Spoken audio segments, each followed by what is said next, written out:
Chapter 1. Blood covers the walls, the floor, the furniture, and Ash's pretty hands. The corpses of Leah's enemies clutter the room. Their 41 open-mouthed faces, caked in red murder and white foundation, stare through spilled claret fluid straight into oblivion. There must have been so much to bleed for. A striking figure stands amidst the morbid debris wearing a ruined pinstripe suit. Grazed knuckles clutch the handle of an axe, while a pale face holds a worried expression beneath a gel-back hairstyle drenched in blood and apprehension. This is Ash. Surrounded by death and blinking through the scarlet splatter, Ash feels somewhat bemused by these grotesque surroundings. This is what you've been waiting for. A sultry voice oozes from speakers on the left as Ash fidgets, overcome with the sinking dread that accompanies an awareness of being watched. Below the penthouse suite, in the cluttered room of a lonely fanatic, a jaded night porter watches live footage of a gorgeously flustered creature wiping bloody fingers on tailored clothing. The video feed is grainy from lack of night vision. Somebody knocked out the overhead lights during the recent whirlwind of executions, and the suite is far above the hex's blue street lamps, but luckily the criminal is drenched by the glow from a gore-splattered media screen. This display unit fills the right-hand side of the northeast wall and plays cosmetic advertisements in the latest ultra-definition. An enormous mirror fills the opposing wall and duplicates the photogenic sociopath into lunatic twins. It's an arresting sight. The world-weary night porter has been following this lurid story for weeks. Unaware of this, Ash only knows a certain dumb woman's voice is becoming bothersome. Safe within her luminous rectangle, dressed in soft pastels, the immaculate female beams down upon the killer and the carnage. She seems pleased to have found a shampoo that gives her life meaning, heedless of the dismembered limbs lying scattered beneath her smile. Now your hair will get the nourishment it truly deserves, she assures her viewers, her voice gliding with the hollow self-satisfaction of somebody who pretends for a living. She tosses her treasured locks, making them cascade in slow motion, oblivious to liberated hemoglobin that drips over her radiant countenance.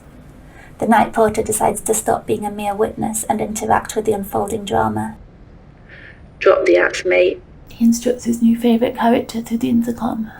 His voice has the toneless apathy of somebody who pretends they are living, while their life is an endless series of mundane tasks and their best days are behind them.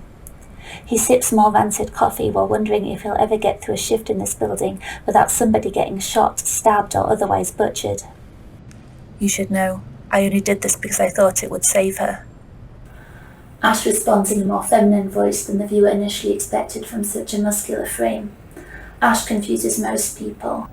Many react to confusion by being hostile or abrasive, which is why Ash carries an axe. You too can have the confidence that comes from perfect shine. The glistening actress on the media screen advises her audience of the tired, the crazy, and the dead. She smiles, uses scripted pseudoscience to discuss a breakthrough in tubule proteins. The main benefit of only being a transmitted image is you can stand before several corpses and an axe murderer while only caring about whether your tousled ringlets are receiving added moisturizer. The vultures will be here soon, adds the night porter. His voice emanating from the intercom unnerves the adult wielder of the axe, whose piercing eyes now scrutinize a prying lens on the north wall. If this camera's working, I'm fucked whether I drop the axe or not, aren't I? The assassin snaps at the security camera. A certain mindfuck in synthetic leather had told Ash that surveillance was virtually non-existent in this disreputable segment of Blue 5-9. The cameras are everywhere in this city, glaring through your skin like the eyes of psychopaths, flaying everything that holds you together. This hotel, though, she said it ran on antiquated lines that no longer relate to the master control room. She said that only nighttime staff was a senile porter, too busy completing menial tasks in a fog of dementia to pay attention to the building's video feed. Ash's unexpected viewer speaks further. Never mind the camera, mate. The lines round here are fucked. It's the vultures that should concern you. Ash's eyes narrow in mistrust. Having been captured on film, there is no chance of getting out of this alive, unless the stranger behind the camera decides to be surprisingly helpful. Ash has little faith in the kindness of strangers. If it looks like a rescue boat, it's probably a pirate ship. Because if you're still stood there holding that weapon when they arrive, there will be no way to avoid a lethal verdict. The voice through the intercom continues. And it won't be a merciful death. Those lasers take their time, burning you to the bone, layer by agonizing layer. I'm seriously confused as to why you're telling me this, replies Ash, glowering at the intercom. I'm telling you this because I don't want to watch you die. But why do you care? Who are you? The murderer waits for a response, but the intercom emits only a faint hiss of static. Ash starts pacing, still clutching the axe, trying not to trip over the pieces of dead human that litter the floor. A disembodied jawbone crunches beneath the thick heel of stolen off his shoes as the bloody weapon is nearly dropped in creeping revulsion. Ash mutters, "This is why you never go axe to mouth." Suddenly spinning to face the intercom, the armed intruder demands, "Aren't you the night porter here?" A crackled yes is the eventual reply as a drop of blood falls from the ceiling onto the ruined carpet. "Then don't you have any damn boots to polish?" If all I intended to do tonight was polish boots, you would be facing imminent death in exactly 26 seconds. The night porter retorts. Now drop the axe and show me your best corpse impression. You're already covered in blood. Just tuck yourself behind a large mutilated body and play dead, and for cash's sake hide your face. Never mind the heat sensors, your victims are still warm. Ash listens for the dreaded hum of approaching vultures, but all that can be heard is the vapid monologue of the shampoo model on the media screen. Her saccharine voice drips prettily over the muted sound of traffic from behind the drape-covered window that fills the south wall. The perplexed killer surveys the carmine debris of a mass execution, picking a fine time to be questioning life choices. Should I fall to the floor? Should I find this weirdo night porter and gouge his fucking eyes out? Should I buy that shampoo? It's not until the strange observer adds, Or there'll be nobody left to save her, that the red-headed executioner drops the axe and falls to the floor behind a heap of dead flesh and black fabric. 5 seconds later, 3 vultures smash through the window. Deragon hexes mechanical law enforcers, spherical and twice the size of a human skull, make an electric purring sound as they glide into the suite. Constructed from mutition metal and fuel-based social paranoia, they come equipped with cameras and lasers and are programmed to make unsanctioned murderers their primary targets for destruction. They hover in triangle formation beneath the ceiling and begin their scan. A stale breeze flows through shattered glass. The vulture at the north wall floats above the door, blocking any chance of escape, while the vulture near the southwest wall hovers over the largest pile of bodies. The companion who headed left to the southeast wall now floats directly above Ash and glistens in the flickering light from the media screen. Wary eyes peek out from the tiniest gap beneath heavy lashed blood-soaked eyelids as Ash thinks, "Why the fuck didn't I bring a gun?" The multi-stage primer, moisturizer, skin protector and mattifying sealant means you'll never need to carry anything else, says the next model as the advertised project changes from shampoo to age-defying foundation. The vulture above Ash spins toward the sight of the woman's blemish-free features. It performs a swift scan of the screen, shining out against the backdrop of ruined wallpaper. Finding no prey in that direction, it returns to surveying the corpse-strewn floor, where Ash is trying not to tremble from an overdose of adrenaline.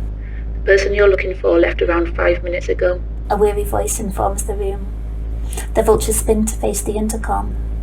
These flying weaponized robots do not feed on the dead, but always appear when an unsanctioned murder or assault is flagged by city surveillance. Even the authorities have adopted their long-standing nickname of vultures. The term comes from their tendency to circle above corpses in search of a culprit, and naming them after extinct birds is considered a dark irony in a city that has never seen the sky. Seriously, nobody would stay here unless they were a necrophiliac. The night porter continues. Look at these people. Pallid skin, sunken eyes. Okay, so they didn't look much different when they were alive, but still, look at all that blood.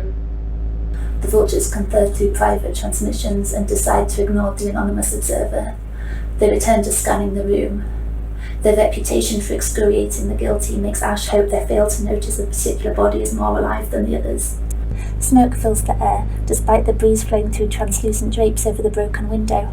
This could be fortunate. It could interfere with their equipment, with motionless bodies indistinguishable from each other in the dim, polluted haze. There might still be hope. The vulture above Ash looks down, emitting a series of ominous beeps as its lens zooms in on the carpeted butchery. Ash tries not to breathe. The vulture beeps again, still facing downwards. Ash feels sick, convinced of being spotted, seeing only extermination ahead. A glowing red dot appears on Ash's cheek. Basil, Cries the woman on the media screen, driven to ecstasy by the whiteness of her teeth. Distracted, the robotic concha whirls to view a close-up shot of pearly enamel. for the whitest shine, Brags the giant mouth. enough formula to last a whole year. only 89 cash digits while stocks last. The vulture scans the promotional dental health imagery, then turns away, disinterested. He's already dismissed what it almost saw on the floor. These robots are brutal, but not smart. The trinity of Deathbringers continues to levitate beneath the ceiling, capturing and processing information from the human junkyard below, occasionally beeping. The machine closest to Ash remains too confused by its proximity to loud cosmetic propaganda to maintain a consistent view of the ground. After 7 minutes that drag like 9 years, the vultures finally glide back out through the jagged hole in the window. Ash breathes again, stares at the security camera and asks, "So who summoned them if it wasn't you?" The night porter returns the killer's gaze on his spy screen. Could have been anyone in that room with you, before you killed them, that is. It was hard to tell what was happening with you moving so fast. I could replay this footage, but that'll take time, which isn't something you have. The vultures could return any moment. A drop of blood falls from the ceiling onto sodden furniture. Where the sanguine fluid is pulled into small puddles, its smooth reflective surface glistens in the glow from the media screen. Ash says, "It wasn't supposed to go this way." It never is, sighs the night porter. Where the scarlet liquid is absorbed by soft fabrics, the matte effect looks almost black in the dim illumination. The carnage of this haphazard slaughter will soon decay. Strange how a collection of characters with individual hopes and dreams become nothing but rotten meat after these moments of devastation. "I found Leah in a room of blood once, but she was the only casualty." Ash reminisces. "It was a constant struggle to save her from herself. I remember her saying she felt icy, with death bringing in the winter in the shape of poison sharks." her depression made her somewhat poetic. I asked her, "What do you know of winter and sharks? Have you been watching the History channels, Leah?" And she said, "Our history is written in the stars of our arms and the scars in our eyes." "How deep?" responds the unimpressed night staff. I asked her, "Ocean life and stars, seasonal variations of daytime. What's next? Are you going to plant me a tree, Leah?" And she smiled and told me that centuries of skies stream through our arteries. "And will never belong here." I'm guessing she was fond of drugs then. She didn't need them. Ash scowls, sitting up to survey the room. This place is poisonous enough. I should never have left her alone in this toxic hell. Not everybody is destroyed by this city, argues the night porter. Maybe she just dated the wrong guy. This happens with vulnerable girls. Once the world has convinced somebody they're a victim, they'll always be drawn to those who victimize them. It's a difficult trap to escape from. I don't care how depressive her outlook was. Poisoning her was evil. The person who did this to her needs to die. That'll be difficult, argues the night porter, with him being so far above her in the cash-down social hierarchy. Ash jumps up, glaring at the security camera. Who the hell is this? More tears of blood fall from the ceiling as the intercom crackles. A droplet lands on the killer's forehead, creating a sudden sense of panic that prompts a dash for the discarded axe. Doesn't every woman dream of longer-lasting lipstick? Inquires a curious starlet. Shut up! Screams Ash, with a run at the media screen and a swing of the axe that finally terminates the monotony of cosmetic advertising. Pieces of media screen tumble to the ground as the weapon is wrenched back out of the mechanics. Who the hell is this? Ash repeats into the resulting darkness. I'm not somebody who intends to stop you, but you should be aware of the consequences of your behaviour. Is the calm reply from the intercom. His audience will say his dreadful ex-girlfriend told lies and sent an axe-wielding maniac to kill him because she's crazy and wanted attention. You killing him will make him a martyr. Ash remains tense and defiant. Whether he's a dead hero or a dead villain, he'll still be dead. And that might be enough. Enough for what? Enough to save her, says Ash. Another shard of screen falls to land on the quagmire carpet. The inky air tastes warm and bitter. I told you, I only did this because I thought it would save her. Well, you can still save her, but you need to act faster. You're a dead man, says the voice of the intercom with a new hint of urgency. I'm really not, says Ash, choking back deranged laughter. Well, wherever you are, your enemies didn't just have the vultures on their side, warns the night porter. They could also summon wolves. As though waiting for an introduction, the low rumbling noise of mechanical growling now permeates the metallic air. The sound comes from the hallway. You might say it resembled thunder if you had ever heard a storm. Ash turns a beautifully sculpted face toward the ceiling, convulsing with the mirth of the insane. Get a fucking grip, yells the night porter. Those flying bastards are tame compared to these things. You'll be torn to so many pieces your victims will look healthy in comparison. You need to run. Ash stops laughing, takes a deep breath, and turns to face the growl behind the door with an air of serene conviction. I'm done running from what those people did to her. It's time to stand and fight. Our enemies have the vultures and the wolves, but we have the truth. And what is the truth? Asks the night porter. Ash waits 3 seconds before responding, while something with teeth, claws, and glowing red eyes begins to scratch behind the room's only doorway.